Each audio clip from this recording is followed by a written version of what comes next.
Olá pessoal, vamos de mais notícias do Botafogo, mas antes não esqueçam de se inscrever no canal e deixar o like. Paulo Vinícius Coelho questionou a estratégia do Botafogo na montagem do elenco para o Super Mundial de Clubes de 2025. Segundo o comentarista, o clube promove mudanças em excesso e compromete a estabilidade da equipe alvinegra. Para a competição nos Estados Unidos, o Glorioso acertou a chegada de 5 reforços: Montoro, Caio Pantaleão, Loor, Arthur Cabral e Joaquim Correia. Em contrapartida, Igor Jesus deixará o time após o torneio e há expectativa pelas saídas de Jair e Cuiabano. Não gosto do modelo do Botafogo e não é por causa do modelo dos jogadores. Acho que o Arthur Cabral é um jogador que pode dar certo, passou por muitos clubes. O Montoro é muito talentoso, é um jogador para muito tempo se ficar. Mas o modelo do Botafogo que eu não gosto é o modelo de mudar time a cada 6 meses, disse PVC no programa De Primeira, do UOL Sport. Em tom irônico, a crítica compara a rotatividade de jogadores do Botafogo. O problema é que você vai pegar o Botafogo, que a gente viu a lista aqui de 20 jogadores que entraram e saíram no intervalo de um ano, e parece meu tio que vendia carro usado nos anos 80. Você compra o carro, põe na garagem e 2 semanas depois o carro está fora da garagem. Eu não acredito nisso. O comentarista citou o caso de Luiz Henrique, que deixou o clube no fim do ano para atuar pelo Zenit e comparou com o de Gerson, do Flamengo. O Luiz Henrique tinha 24 anos, já tinha passado pela Europa. Você vai trazer um jogador e pensar assim: o Luiz Henrique vai jogar no Botafogo como o Gerson jogou no Flamengo. O Gerson chegou no Flamengo em 2019, voltou para a Olympique de Marcela em 2021, voltou para o Flamengo de novo, tem uma história no clube. Completou o PVC. Agora vamos a mais um vídeo. Não esqueça de deixar o like. Botafogo Porque, já está na olha Califórnia. só, Aliás, baita planejamento tem do que ter Botafogo. tempo de bola e tem que colocar muito jogador suíço na defesa, porque senão vira um queijo suíço. Tá. O Botafogo já está na Califórnia. Eu já adorei esse planejamento do Botafogo, tá? Para mim, é quem fica melhor instalado. Você já fez o passeio da Costa Dourada? Eu nunca fui pra Califórnia. Nunca foi, não? Eu já fui para Santa Mônica. O Botafogo fica em Santa Bárbara. Costa Né? Oeste não é a minha área, não. É bonito, lindíssimo.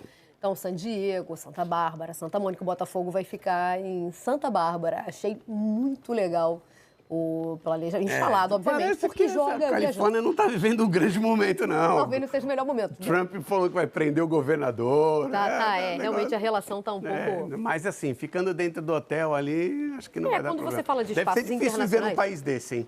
Deve ser uma dureza.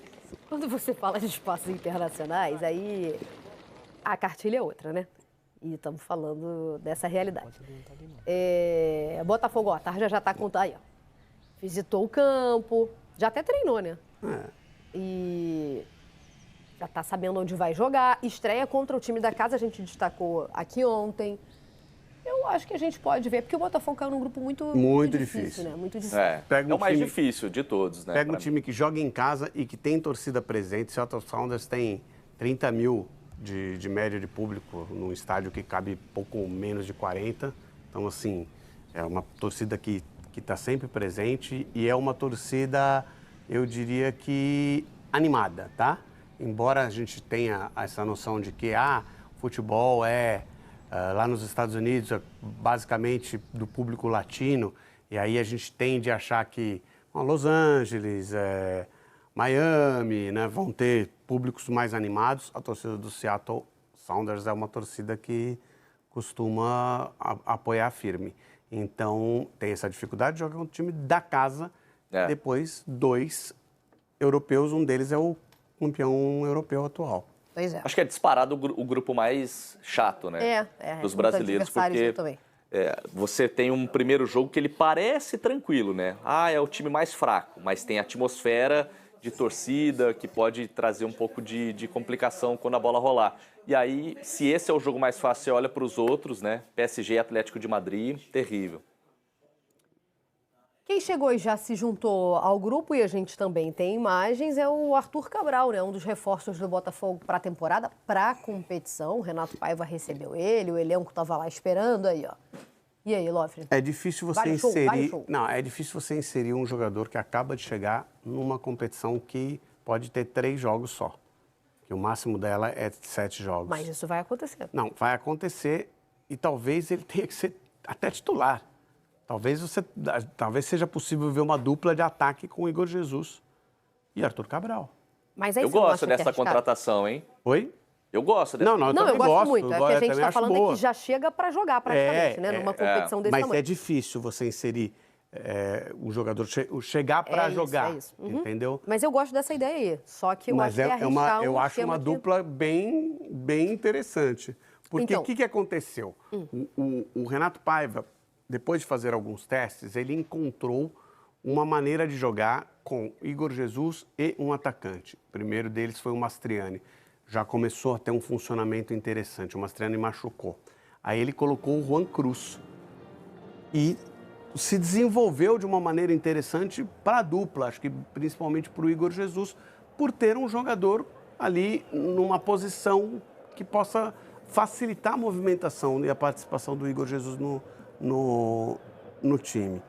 Tendo o Arthur Cabral, aí você está num outro nível, porque é um jogador que está bem acima de Mastriani e Juan Cruz.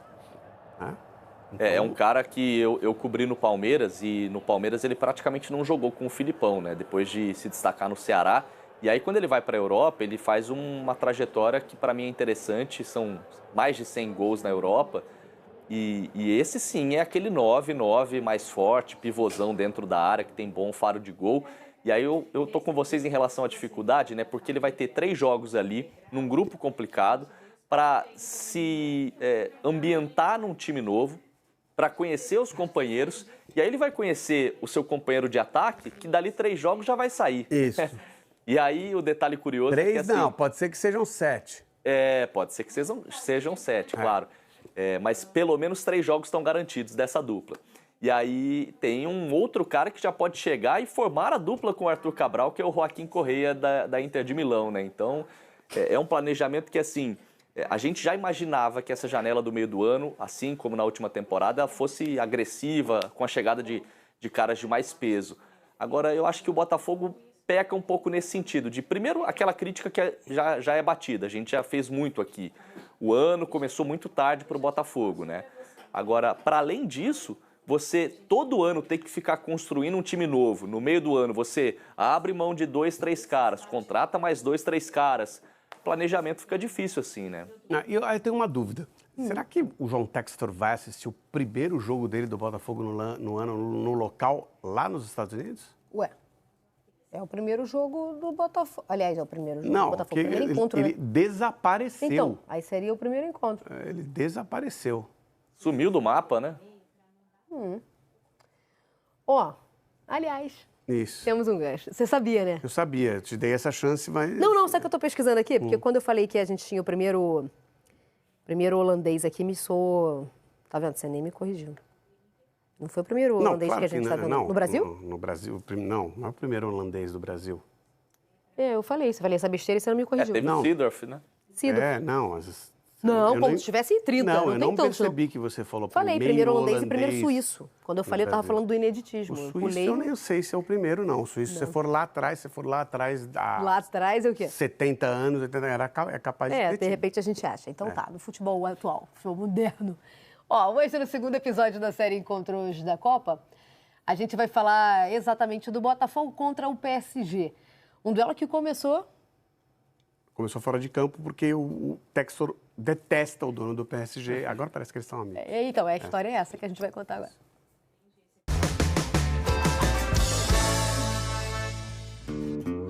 Desafetos. Now, so you're being a bully. John,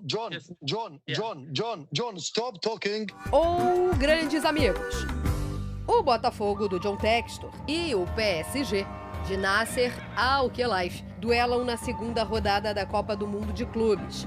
Jogo em Los Angeles, no Rose Bowl. Textor, que também é dono do Lyon, andou brigando com Khelaifi sobre direitos de TV do campeonato francês. Em uma reunião vazada pelo jornal L'Équipe, o clima tava assim, ó. You don't understand anything. You are from, I don't know, Cabo, right. You coming, I don't know where, and you talking to us. Foi nessa treta que o presidente do PSG chamou o Textor de cowboy. De lá pra cá, a coisa deu uma esfriada. Textor foi convidado por QLife para acompanhar a semifinal da Liga dos Campeões entre PSG e Arsenal. Dessa vez, o americano tá em casa, na terra do Velho Oeste. E já teve provocação. Botafogo won both the Brazil Championship and also Copa Libertadores to qualify. Now we get to play against, I think, a little team from Paris somewhere. O atual campeão brasileiro e da Libertadores. O campeão francês e da Liga dos Campeões. Dureza pro cowboy Textor. Será que ele ri por último? Gostar? Você achou mais um, né? O desafio era esse, cumpriu o desafio. Vai, fala aí. Fala aí. Não, mas assim, você sabe para quem que eu torço nessa briga, né? Tá. É isso mesmo. Mais um suíço. Eu falei, tem que 70 anos para achar um suíço no futebol brasileiro. Não, tem que ser 70 dias, né? Temporada passada teve. Maxime Domingues. E se a gente cavucar, a gente vai achar mais um? Domingues, a gente não fica achando... Mas nos últimos tempos, a seleção suíça tem uma série de sobrenomes. Vai falar sobre o Joaquim Correia, que está no Rio de Janeiro fazendo exames médicos e ele é esperado, como nós trouxemos ontem, na próxima quarta-feira, lá em Los Angeles, para ter ali início dos seus trabalhos como jogador do Botafogo.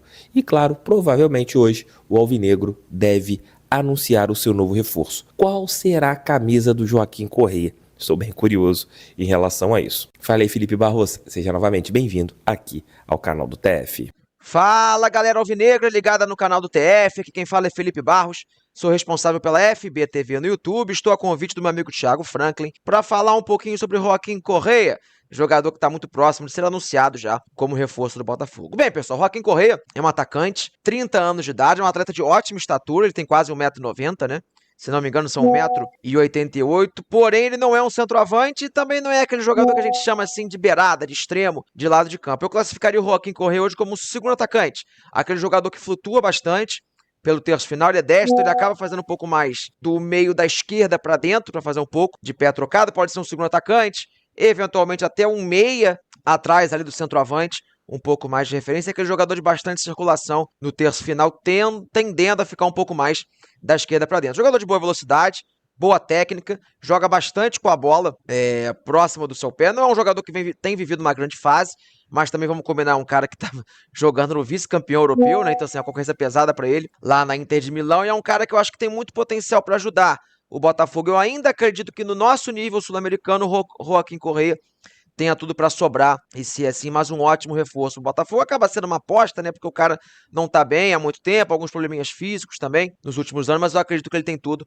para poder ajudar bastante o Botafogo, tá bom? Lá no meu canal, na FBTV, tem um scout completo do jogador, com histórico de lesões, os números do Joaquim Correia nas últimas temporadas. Então faço convite para você deixar o likezinho aqui no canal do TF, depois correr lá para a FBTV, se inscrever e comentar, que também veio do canal do TF, tá bom? Quando tiver mais scout, mais contratação do Botafogo, vai ter vídeo na FBTV e eu apareço aqui no canal do TF. Valeu! E por falar em reforços, quem chegou já nos Estados Unidos foi o Arthur Cabral. Ontem foi um dia em que os jogadores fizeram várias ações e tá bem bacana, né, a gente vendo. Quando eu estou falando com vocês sobre isso, estou colocando as imagens que o GE publicou, imagens do meu amigo Serginho Santana, da chegada do Arthur Cabral nos Estados Unidos. O Botafogo ontem fez diversas ações nos Estados Unidos, você tendo um glorioso ali imersivo, né, na cultura de Los Angeles. Você teve encontro com basquete, futebol, jogadores ali, Barbosa, o Santi, o Montoro, o Marlon Freitas, Alex Telles participaram ali, alguns jogadores ficaram no hotel fazendo trabalhos físicos ali, né, de regeneração, porque foi uma viagem muito longa do Brasil até os Estados Unidos, Los Angeles, uma viagem de 15 horas, cansativa, e com isso o Botafogo ontem começou a sua imersão. E como vocês estão podendo ver aqui, o Arthur Cabral, o novo camisa 98 do Botafogo, já está em solo norte-americano. E com isso, a gente tem um elenco quase completo, faltando apenas o Joaquim Correia para o Glorioso ter todo mundo à disposição do seu técnico Renato Paiva para hoje as atividades começarem nos Estados Unidos. Lembrando que nós estamos 4 horas à frente dos Estados Unidos, né? E com isso a gente tem uma diferença significativa em relação ao fuso horário, e os atletas trabalharão hoje, né? Então, durante todos os dias, a gente vai trazer aqui informações do que está acontecendo lá nos Estados Unidos, o canal do TEF mesmo não presente fisicamente, mas nós estaremos aqui com certeza trazendo todos os detalhes dessa preparação do Glorioso para o Super Mundial. Deixe seu like, inscreva-se no canal, compartilhe esse vídeo em seus grupos WhatsApp. O canal do TEF é feito para todo torcedor que ama. Aqui, ó, o nosso Botafogo de futebol e regatas. Uma preocupação que nós tínhamos, e até eu externei isso aqui no canal, era da gente formar um elenco de garotinhos. O Botafogo virar um Bragantino, onde você tem contratações de jogadores mais jovens e pensa somente nisso. No primeiro semestre, o Botafogo investiu em muitos garotos. E você não teve tantos conseguindo performances interessantes. Das contratações que nós tivemos na temporada, dos jovens, apenas o Jair de Paula e também o David Ricardo conseguiram performances interessantes. Arthur, o pequeno Arthur, né? Agora a gente tem 2 Arthurs, o Cabral e o Arthur, ele conseguiu, depois de um tempo, também fazer boas performances. Mas a gente teve vários jogadores mais jovens que ainda não conseguiram render o que era esperado. Mas nesse momento, a partir dessa segunda janela, e com pensamento diferente, e contratações de jogadores mais experientes, né, experimentados, o Joaquim Corrêa de 30 anos, o Arthur de 27 e também com o Caio Pantaleão de 29, a gente vê o Botafogo indo para uma linha de jogadores mais rodados, mais experientes, o que é muito bom, porque a gente tem agora a mescla, que é o mais importante, que nos deu os títulos no ano passado. Você consegue ter jogadores experientes e jogadores mais jovens. Pensando no time do segundo semestre, muito possivelmente, a gente pode ter um time com jogadores acima dos 25 anos ali, até mais velhos que os atletas do ano passado. Se você pensa num quarteto para o Botafogo ter nesse segundo semestre, Arthur, Savarino, Joaquim Corrêa e Arthur Cabral. É um time mais experiente, mais experimentado e com os jovens no banco, não tendo tanta obrigação deles resolverem inicialmente. Eles poderão entrar mais tranquilamente e dando um suporte. Na zaga, o Jair, que era muito jovem, vai sair provavelmente para o Nottingham Forest, e você teria o Caio Pantaleão e o Bastos ali pelo lado direito, junto ao Alexander Barbosa, uma zaga experiente. Vitinho tem 25 anos, já é uma idade bem já mais de amadurecimento, já jogou na Europa. Alex Telles nem se fala, a gente não sabe a situação do Gregory, tomara que ele não saia, mas jogador acima dos 30 anos.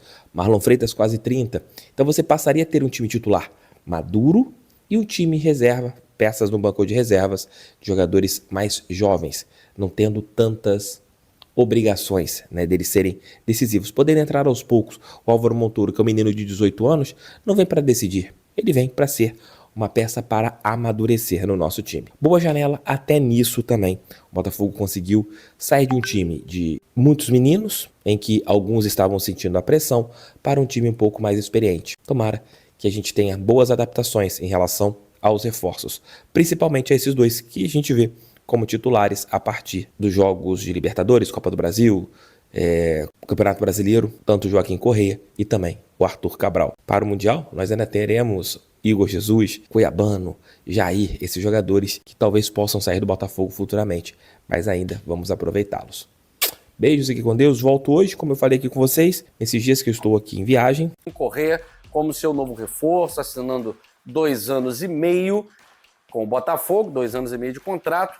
Muita gente se pergunta, mas foi um bom reforço? Bom, para você ter ideia de como foi um bom reforço, é um reforço nível Copa do Mundo. O Joaquim Corrêa, ele até se transferir para a Inter de Milão, ele tinha uma carreira muito sólida. Fez uma carreira muito interessante na Espanha, com Sevilha. Depois se transferiu para o futebol italiano para jogar na Lazio e fez gol até dizer chega. Jogou muita bola na Lazio, muita bola na Lazio. E foi exatamente o futebol jogado na Lazio que o credenciou a fazer parte da lista de convocados do Lionel Scaloni. Então o Joaquim Tuco Corrêa estava na lista de convocados para a Copa do Mundo conquistada pela Argentina no Catar, mas sofreu uma lesão. E aí eu fiz a pergunta para vocês. Quem substituiu o Joaquim Corrêa? Thiago Almada. São as coincidências envolvendo o Botafogo. Então, o Thiago Almada acabou substituindo o Correa na lista do Lionel Scaloni, foi campeão do mundo, foi campeão no Botafogo, a história vocês já conhecem. Então, só para a gente ter a dimensão, o Correa ele tem 4 gols na seleção argentina, mas vale destacar, o Correa não é um centroavante, tá? O Correa não é o finalizador onde a bola morre, né, para dentro do gol. Ele é um jogador de muitas qualidades, é polivalente, gosta de atuar pelo lado esquerdo, gosta de atuar também ali como segundo atacante, nessa posição foi o que mais fez gols na sua carreira, mas é um jogador da assistência, um jogador de preparação de jogada, é um cara insinuante e faz parte dessa geração da Argentina, dessa geração brilhante da Argentina, campeã de Copa América, campeã de Copa do Mundo. Então estamos falando de um jogador que, sim, vai elevar e muito o nível técnico do Botafogo, principalmente jogando ao lado do Arthur Cabral. E amanhã a gente vai trazer aí, desmembrar para vocês características, melhores momentos dos jogadores, onde é que jogaram melhor, tal. Tudo sobre Arthur Cabral e Joaquim Correa. Mas hoje você vai ficar com a série especial Botafogo Fogão Internacional, nosso primeiro episódio, falando sobre o tradicional e importantíssimo Torneio de Paris. Começou na década de 50, década de 60, 1963, o Botafogo foi quem levou o troféu do Torneio de Paris e essa história você acompanha agora. Gente, talvez muitos torcedores rivais não saibam. Se sabem, fingem que não sabem. Mas para o torcedor do Botafogo é muito comum, é muito normal estar disputando entre os maiores, estar disputando torneios com os melhores times do mundo, europeus, sul-americanos, porque o Botafogo ele é uma referência mundial. Não à toa, a FIFA, no final do século XX, trouxe o nome do Botafogo como um dos maiores clubes do século. Em 1963, que é um ano emblemático para a gente, né? 1961, 62, Botafogo foi campeão carioca, Guanabara, 1963, Botafogo foi campeão do Roberto Gomes Pedrosa, que era o nome do torneio Rio-São Paulo, que era um dos campeonatos nacionais que a gente tinha também, né?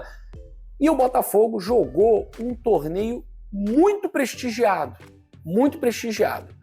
o Torneio de Paris, que foi criado em 1957, ano em que o Botafogo também foi campeão carioca, né, goleando o Fluminense, mas internacionalmente o Torneio de Paris ele tinha uma relevância, tá? E era uma competição de grande prestígio entre os clubes europeus. Para vocês terem uma ideia, o clube grande de Paris não era o PSG. O clube grande de Paris era o Racing Club de France. Né? Era o Racing Club de France. E era parte das comemorações do seu aniversário de 75 anos, desse clube chamado Racing Club de France. O time mais poderoso da capital francesa por muito tempo. Né? E a ideia do Torneio de Paris, já nesse ano de 63, que era um ano festivo, era reunir ao lado do clube anfitrião as equipes mais fortes da Europa e da América do Sul em uma disputa de curta duração. Né? E era muito comum nesse tipo de competição, da mesma forma que a pequena Taça do Mundo, o Botafogo é tricampeão, da Copa Rio, né, que o Fluminense, Palmeiras foram campeões, era muito comum que o campeão fosse celebrado como um dos maiores times do mundo. Essa alcunha de o campeão mundial do ano tal não existia porque não havia um torneio oficial da entidade que coordenava o futebol, que era a FIFA, não havia um torneio oficial para dizer qual clube era o campeão do mundo. Então havia alguns torneios, uns menos prestigiados, outros mais prestigiados. Tá? A primeira edição desse Torneio de Paris, por exemplo, né, o Vasco, ele celebra muito isso. Né? O Vasco foi campeão em cima do Real Madrid. Tá? O Racing Club de France venceu as duas competições seguintes, né, em 58 e em 59, com o Vasco e o Flamengo participando, inclusive sendo eliminados nas semifinais. Em 60 e 61, vocês terem ideia do tamanho do torneio, o campeão foi só o Santos, do Pelé, em 60 e em 61. Tá? Em 62, o campeão foi o Estrela Vermelha da Iugoslávia, eliminando inclusive o Santos de Pelé. Estrela Vermelha, Guilherme, o que é isso? É campeão da Champions League, tá? E na década de 90. O Estrela Vermelha foi campeão da Champions League na década de 90. O futebol da Iugoslávia, né, antes da separação entre Sérvia, Montenegro, o futebol da Iugoslávia era, assim como o da Tchecoslováquia, assim como o do Uruguai, era uma das escolas mais celebradas no mundo, principalmente na Europa, né, o futebol iugoslavo. Então, o Estrela Vermelha foi campeão da edição de 1962 e em 63 foi a vez do Botafogo, de Garrincha, Newton Santos, Amarildo, Zagallo e companhia ser o protagonista do espetáculo. Vale lembrar que nas semifinais o Botafogo eliminou um clube que também vinha muito bem no cenário europeu, o maior clube da Bélgica, que é o Anderlecht. Então, após eliminar o Anderlecht na semifinal, o Botafogo vai jogar a final contra o favorito, o Racing Clube de France. Na véspera do jogo, como explica o historiador, museólogo Auriel de Almeida, uma das séries comemorativas, Tu És o Glorioso, ele tinha no site Fogão.net uma série Tu És o Glorioso, essa é de 2015, em que o Auriel de Almeida vai explicar tudinho sobre esse confronto. Está lá também no livro dele, os 20 maiores jogos da história do Botafogo, está essa partida contra o Racing Clube de France. Né? Lembrando que esse livro foi publicado bem antes da Libertadores conquistada pelo Botafogo. Na véspera do jogo, segundo o Auriel de Almeida, o clube francês ofereceu aos jogadores e dirigentes do Botafogo um elegante almoço à borda de um barco que percorreu o Rio Sena, olha que coisa charmosa, né? Desde a Catedral de Notre-Dame até a Torre Eiffel. Um tratamento de gala para o Botafogo, que assim era considerado o favorito e mais importante clube do torneio, mesmo o Racing Clube sendo uma potência na França, né? Dentro de campo, o Botafogo não retribuiu a gentileza, né? O Botafogo fez jus à sua fama. Com uma formação meio fora do comum, já que o Quarentinha jogou na ponta esquerda e o Zagallo atuou como meia armador ao lado do Ayrton Beleza, né? O Botafogo mostrou um futebol de muita qualidade, segundo o Auriel de Almeida, historiador, né? Choveu muito, tá? E o Botafogo ignorou a chuva persistente e envolveu o adversário no estádio Parc des Princes, ó. Vamos jogar contra o time que atua no Parc des Princes, que é o PSG. Vamos trazer essas energias boas aí. E jogando no Parc des Princes, o Botafogo venceu por 3-2 o Racing de France. Mas há quem diga que os mais de 20 mil espectadores assistiram a um placar um pouco injusto, porque o placar merecia ser mais largo. O primeiro gol do Botafogo surgiu aos 16 minutos do primeiro tempo em uma falha do goleiro francês. O Zagallo passou a bola para o Quarentinha, que chutou fraquinho, e o goleirão engoliu o frango. 1-0 Botafogo. 2 minutos depois, Jair recebeu do Zagallo dentro da área e marcou 2-0. Zagallo aí como o assistente, né, o garçom desse jogo. E mesmo com o placar tranquilo de 2-0, o Botafogo continuou no ataque. O Racing tentava reagir, explorando alguns espaços, mas os atacantes da equipe francesa esbarravam na boa atuação do inesquecível Manga, grande goleiro Manga. E antes do fim da etapa inicial, Rildo perdeu uma boa chance de ampliar à frente do goleiro, que fez uma grande defesa. Com 2-0 no placar, o Botafogo volta mais recuado, preocupado em administrar o resultado que lhe dava o título inédito do torneio de Paris. E aí viu o Racing partir para cima, diminuindo aos 16 minutos, com o Milutinovic fazendo de cabeça após o cruzamento do bom ponta Vansan. A vantagem mínima obrigou os alvinegros a voltar ao ataque, mas quem fez o gol foi o Racing. O Senac, meia francês, deu um belo passe para Heut, atacante de qualidade, artilheiro do Racing Clube de France, que entrou na área e empatou o jogo. E aí a partida iria para a prorrogação. Mas, veja que eu usei o verbo iria, Aquele Botafogo tinha muita estrela, ou melhor, muitas estrelas, e uma delas, o possesso, o Amarildo, que tinha acabado de ser um dos melhores jogadores da Copa do Mundo de 62 e ao lado de Garrincha ter feito um estardalhaço com a camisa da seleção brasileira. Foi o Amarildo que, faltando 5 minutos para acabar o jogo, recebe uma bola do Zé Maria, deixou os zagueiros para trás na velocidade, dribla o goleiro, pronto. Só não entrou com bola e tudo porque teve humildade em gol. Um lindo gol que fez com que os franceses, torcedores do Racing Clube, se levantassem e aplaudissem de pé o gol do Amarildo. E ainda para dar mais emoção, no último minuto do jogo, o Manga defende um chute dentro da área, queima a roupa do Racing, e aí o árbitro apita o jogo, encerra a partida, e o Botafogo era mais um clube a deixar o seu nome marcado na história do torneio de Paris. Como diz o hino, honrando as cores do Brasil e de nossa gente. A escalação do Botafogo para esse jogo, olha só o esquadrão. Manga, Paulistinha, Zé Maria, Nilton Santos e Rildo. Ayrton Beleza, Zagallo, Garrincha, Jair Bala, não era o Jairzinho ainda, né? O Jairzinho estava quase saindo ali dos juniores, né? Dos aspirantes, para assumir a camisa 7 do Botafogo. Esse era o Jair Bala, Amarildo e Quarentinha. Roger Guedes tem sido uma das figuras mais comentadas no cenário do futebol brasileiro, e especialmente nesta última semana, rumores de que ele estaria negociando com o Botafogo começaram a circular.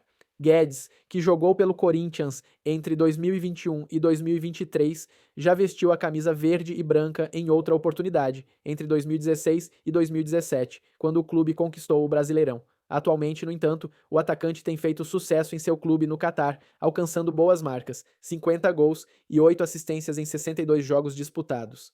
Além disso, ele ganha um valor exorbitante, o que desperta uma incredulidade nos torcedores do Porco. Mesmo assim, fica a dúvida: Roger Guedes será repatriado pelo Botafogo? O Botafogo tem interesse em Roger Guedes, segundo o repórter e apresentador Márcio Espímpolo. O campeonato acontece a partir do mês de junho, nos Estados Unidos, e de fato a equipe pode aproveitar uma janela de transferência para fisgar o atacante. Por outro lado, o perfil TV Espírito de Porco disse que, apesar do Botafogo ter sondado o jogador do Al Rayyan em dezembro, as conversas não avançaram até o momento. E você, torcedor, o que acha da situação de Roger Guedes? Deixe sua opinião nos comentários.